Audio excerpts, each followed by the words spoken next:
Chapter 6 Object-Oriented Concepts. Today we are in the era of internet, websites, and web-based operations, where rapid application development and reusability of source code is very important. Object-oriented techniques, as methodology or as paradigm, is playing significant role in analysis, design, and implementation of software system. Software developed using object-oriented methodology are proclaimed to be more reliable, easier to maintain, reuse, and enhance. This chapter explains basic object-oriented concepts. Implementation of these concepts using Java programming language is covered in the later chapters. Introduction. Object-oriented programming concepts started originating in the 1960s. Since mid-1980s, it had become the main programming paradigm used in the creation of new software. It was developed as a way to handle the rapidly increasing size and complexity of software systems and to make it easier to modify these large and complex systems over time. Some of the popular programming languages that support object-oriented programming are C++, Java, C#, VB.NET, ASP.NET, and PHP. The way of programming can be divided into two categories, namely structure or procedural and object-oriented. In procedural programming, the focus is on writing functions or procedures which operate on data. For example, for library application software, we will think of all processes of library application and focus on the modules like student registration, book issue, book return, fine calculation. In object-oriented paradigm, the focus is on objects which contain both data and functionality together. For library application, our focus is on the objects involved in the application. Here, we think of objects like student, book, and librarian. We also need to think of association between such objects. For example, student returns book. The power of object-oriented programming language enables the programmer to create modular, reusable, and extendable code. As a result, programmer can formulate a program by composition and modification of existing modules. Flexibility is gained by being able to change or replace modules without disturbing other parts of code. Software development speed is gained by reusing and enhancing the existing code.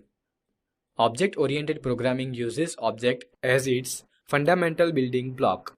Similar objects are classified using a concept of class. A computer language is object-oriented if they support four specific object properties called abstraction, encapsulation, polymorphism, and inheritance. Object. In the real world, objects are the entities of which the world is comprised. Some objects can be concrete things like person, car, or a coffee cup. Other objects may be abstract that do not represent things which can be touched or seen. For example, concepts like date and time. All objects have unique identity and are distinguishable from each other. For example, every person has characteristics like name, city, gender, birth date, profession. In object-oriented terminology, such characteristics are known as properties or attributes. To uniquely distinguish one person from other, we use the value of these characteristics. The names Ram and Shyam specify two different persons. When two persons have same name, they may be distinguished using other attributes like birth date.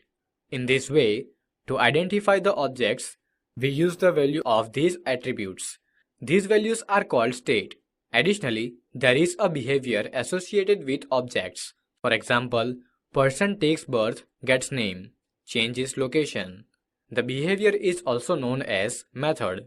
State of the object can change due to its behavior. Thus, any real-world object can be described in terms of what it is called, that is identity, what it is, that is its state, and what it does, that is its behavior. In object-oriented programming, attributes that describe the object are also referred to as data fields. The data attributes and behavioral methods associated with an object are collectively referred to as its members or features. When we design for any software application, objects to be considered should be meaningful to the application. For example, in railway reservation application, meaningful objects are train, passenger, ticket, or station. Objects like car, computer, and watch may be irrelevant here. Class. From the example of the object person, it can be easily seen that various objects possessing same characteristics and behavior differ from each other only in the state, that is, value of the data that they hold.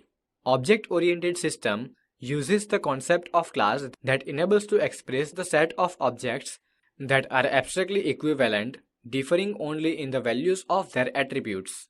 Class can be considered as a blueprint of various objects.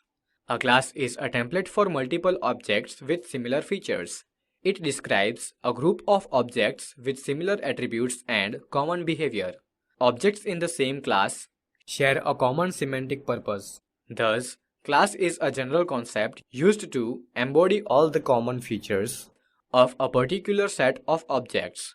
For example, we have a class named person, describing common attributes and behavior of all persons.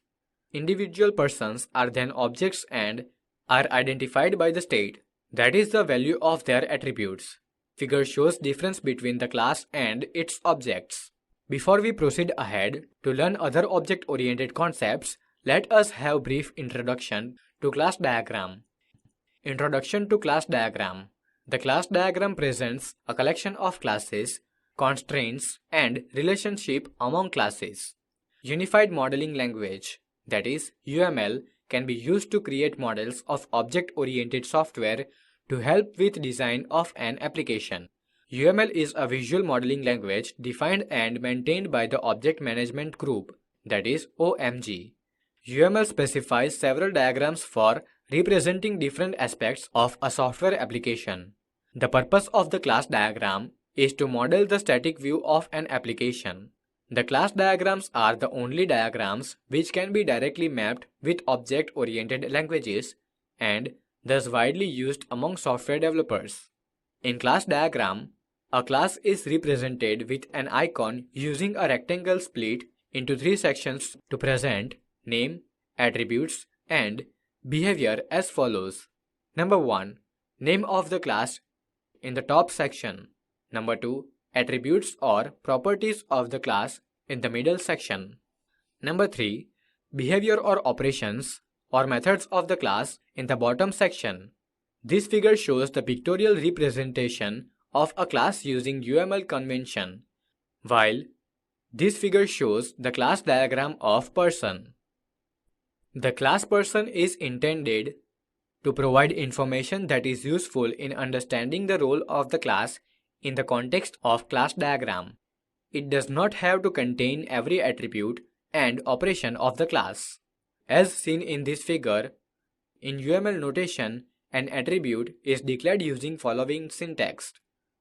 In square bracket, angle bracket, visibility, angle bracket, square bracket over, angle bracket, attribute name, angle bracket over, square bracket, colon, angle bracket, attribute data type, angle bracket over, square bracket is equal to, angle bracket, initial value, angle bracket, square bracket over. Here, items written in pair of square brackets are optional and user is supposed to specify the values for items enclosed in angle brackets. Visibility can be private, protected, public or package represented using symbols minus, hash, plus, and tilde respectively. We will study about visibility in later chapters. Attribute generally refers to a variable. Data type and initial value identify the type of data stored and its value at the start of the program. As can be seen here, only attribute name is mandatory and all other items are optional. Some examples of declaring attribute are as follows. Name, string, dash balance, float is equal to 0.0. As seen in this figure, in UML notation, an operation is declared using following syntax. In square bracket, angle bracket, visibility, angle bracket, square bracket over, angle bracket, method name, angle bracket over, in bracket, parameter list separated by comma, bracket over, colon, angle bracket, return data type, angle bracket over. An example of a method in the previous example is set birth date, that is d:\int, m:\int, y:\int, date. Here, the parameter can be specified with data type and optional default value. For example, gender char is equal to m. Parameters can also be specified as input or output depending on whether it is read-only or not. UML diagrams are independent of the programming language used for coding an application. Some software developers prefer to specify attributes and operations in the more familiar format of a programming language instead of using the standard UML notation. That's fine, as long as it makes sense to everyone concerned. Objects are presented using their state during execution of an application. Thus, objects are dynamic. Corresponding to this figure, an object, that is also called an instance of class person, is represented as shown in this figure. Encapsulation. For any computer program, two core elements are data and functions. Structured or procedural programming views these two core elements as two separate entities, whereas object-oriented programming views them as single entity. In procedural programming, data can be altered by any component of the program. It is not protected from modification. In object-oriented programming, this problem can be solved using encapsulation. Here, data and the methods that manipulate data are guarded against modification or misuse by other components of the program. This mechanism of providing protection to data and methods of a program is called encapsulation. This is possible by wrapping data and methods into a single unit known as class and declaring them as private. Private members of the class are not available directly to outside world. If necessary, the data is made available via public methods. Thus, encapsulation provides data hiding capability. We will study about class and private or public data and methods in later chapters. Encapsulation keeps the data safe from unintended actions and inadvertent access by outside objects. Unlike procedural programming, where common data areas are often used for sharing information, object-oriented programming discourages direct access to common data, that is, other than the use of global variables by other programs. Only the object that owns the data can change its content. Other objects can view or change this data by sending message to the owner. Data abstraction. Data abstraction is a process of representing the essential features of the objects without including implementation detail. Abstraction is a concept that hides the complexity. It says what it does, but not how it is done. Let's take one real-life example of a television set. We can turn television set on and off, change the channel, adjust the volume. But we do not know its internal details like how it receives signals over the air or through a cable, how it translates them, and finally displays them on the screen. Thus, there is a clear separation of internal implementation of television set from its external interface. We can play with it via external interfaces like the power button, channel changer, and volume control without having any knowledge of its internals. Data abstraction thus is a technique that relies on the separation of interface and implementation. It is not a new concept in programming. Most people already practice it up to some degree, probably without realizing it. For example, when we use functions like squared, that is 25, and printf, that is hello world, in C programming, we never thought of how they are implemented. A user-defined function with necessary input data parameters also provides data abstraction. Let us consider a C program using structure for declaring date type of data. Here, date is composed of three elements: day, month, and year. Let us use primitive integer data type of these elements. Consider a function named dateDef that takes two dates as parameters and returns the number of days between two dates. User of this function is not supposed to know how this difference is calculated. It is necessary to know only the signature of the function. That is the name of the function, number and type of parameters, and the return type of parameters. If there is any change in the process of finding difference, it has no effect on the part of the program using this function. Thus, data abstraction provides the skeleton or templates for our use. The system hides certain details of how data is stored, created, and maintained. All that is visible to the rest of the world is the abstract behavior of the data type. Details of how that behavior is implemented are hidden, so that they can be changed as per need without impacting others. Abstract data types, that is ADT, or structures, that is struct, in C or C++, classes in C++ or Java are examples for data abstraction. In ADT, we simply define a data type and a set of operations on it. We do not show the implementation of operations. The basic difference between data encapsulation and data abstraction is encapsulation protects data by making them inaccessible from outside, and abstraction enables to represent data in which the implementation details are hidden, that is, abstracted. Messaging.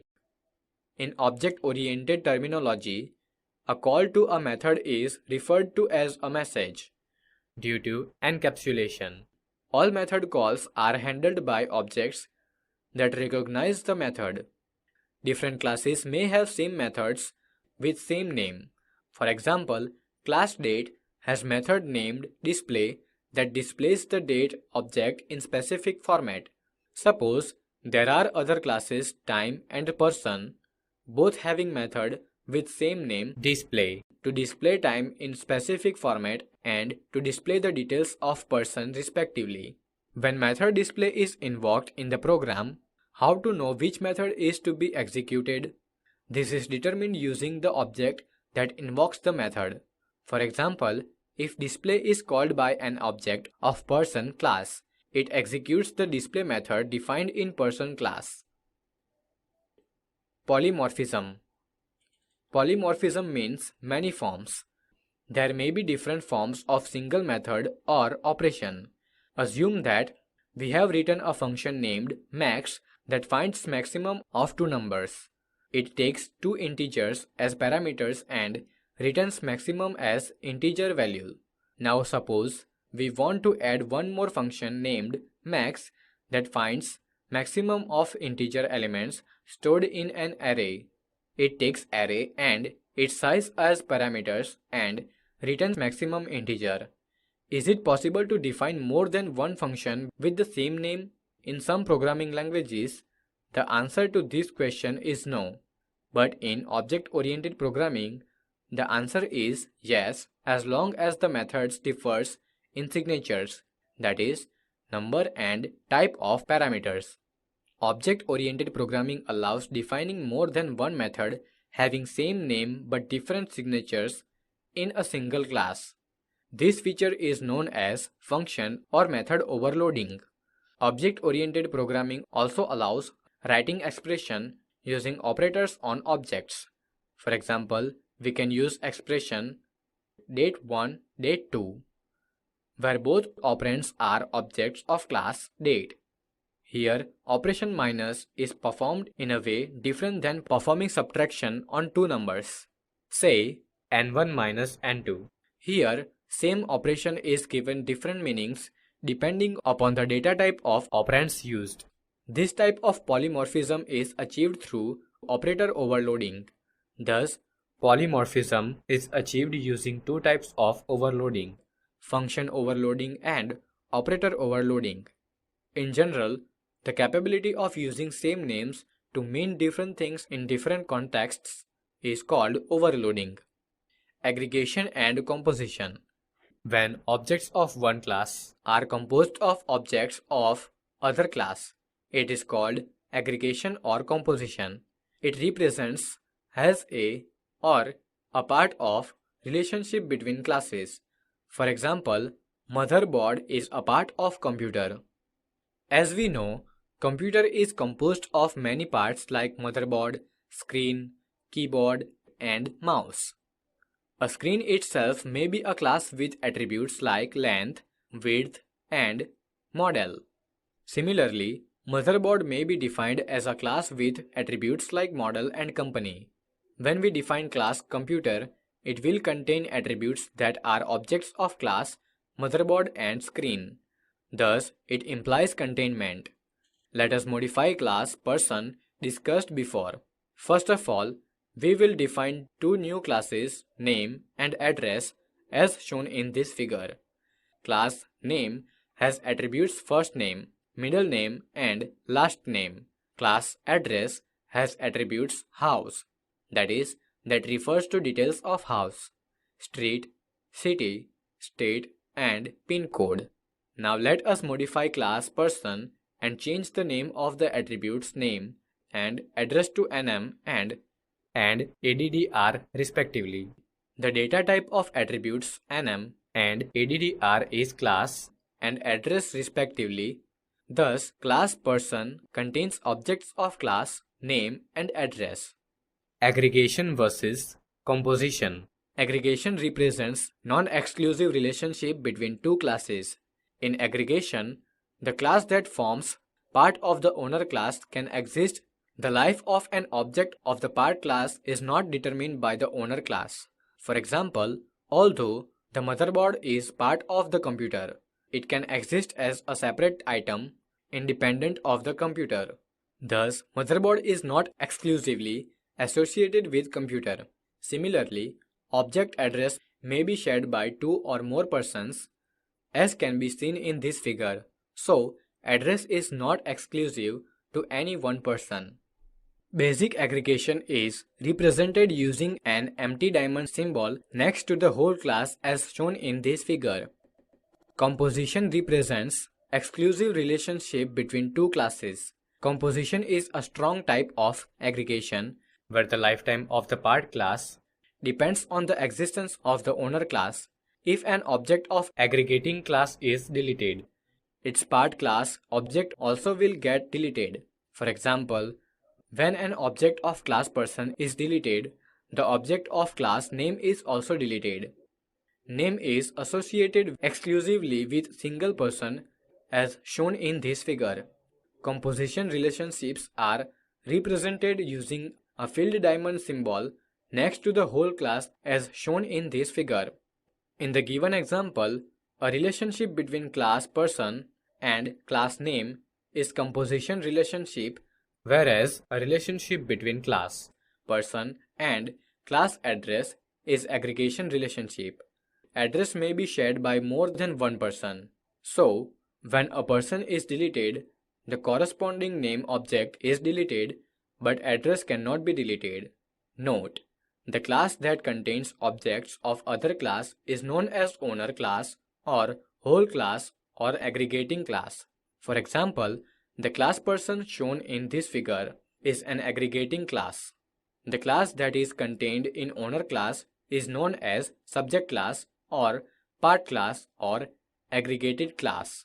For example, the classes name and address shown in this figure are aggregated class. Inheritance. Inheritance is generally referred to as is a kind of relationship between two classes. It is appropriate when one class is a kind of other class.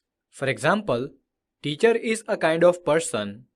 So, all the attributes and methods of class person are applicable to class teacher also. In other words, class teacher inherits all attributes and behavior of class person. Class teacher may have additional attributes like subject and methods, like taking lectures of the subject. In such scenario, class teacher can be defined using class person. Inheritance refers to the capability of defining a new class of objects that inherits the characteristics of another existing class. In object-oriented terminology, new class is called subclass or child class or derived class, whereas the existing class is called superclass or parent class or base class. The data attributes and methods of the superclass are available to objects in the subclass without rewriting their declarations. This feature provides reusability where existing methods can be reused without redefining. Additionally, new data and method members can be added to the subclass as an extension. It also allows the methods to be redefined in subclass as per need. In class diagram, inheritance is represented using an arrow pointing to superclass as shown in this figure. In this example, person is a superclass and teacher is a subclass. Generalization is another name for inheritance or is a relationship. It refers to a relationship between two classes where one class is a specialized version of another. Common attributes and methods are defined in superclass. Subclass is a specialized version with additional attributes and methods. Sometimes, there may be a classical hierarchy of inheritance between classes. For example, class employee can be derived from class person, then class teacher can be derived from employee. Here, employee is a kind of person and teacher is a kind of employee. Such type of inheritance is known as multi-level inheritance. An example of multi-level inheritance is shown in this figure. A class can also be derived using more than parent classes. For example, a child inherits the characteristics of both mother and father. Airplane is a kind of vehicle as well as flying object. When a class is derived from two or more classes, it is known as multiple inheritance. Composition versus inheritance. In inheritance, class inherits from other classes in order to share, reuse, or extend functionality. Here, there exists a kind of relationship between superclass and subclass. In composition, classes do not inherit from other classes, but are composed of other classes.